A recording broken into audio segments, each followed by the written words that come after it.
do I need a spring or a disconnect for my antenna?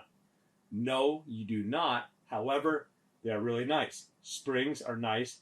They give the antenna additional flexibility when you're hitting low-hanging obstacles. And a quick disconnect allows you to quickly remove the antenna on and off the vehicle. Let me show you how they work.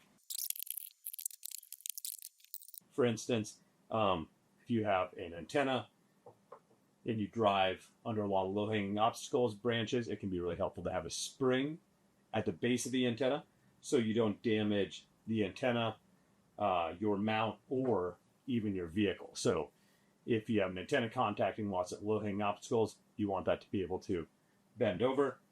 Quick disconnect is very helpful in similar scenarios. Quick disconnect just allows you to push down and twist, and the antenna removes, and this just installs at the base of your antenna as well. Very helpful for, taking your car into your garage, going to the car wash, or anywhere else where you want to remove the antenna.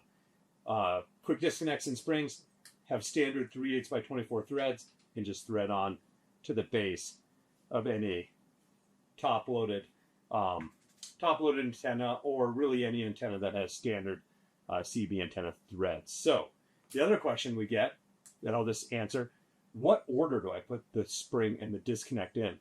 So what order, what goes on top, what goes on bottom?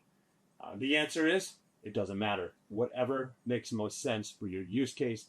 Typically what I like to do, honestly, a lot of times I'll put the quick disconnect at the bottom, but you could do the same thing.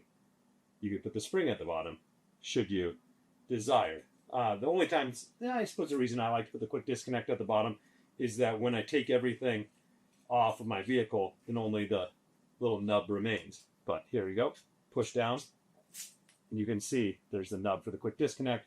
Threads right into the spring. The spring would thread right into the antenna stud on your mount. And when you want to put the antenna back on, just push down and click it in.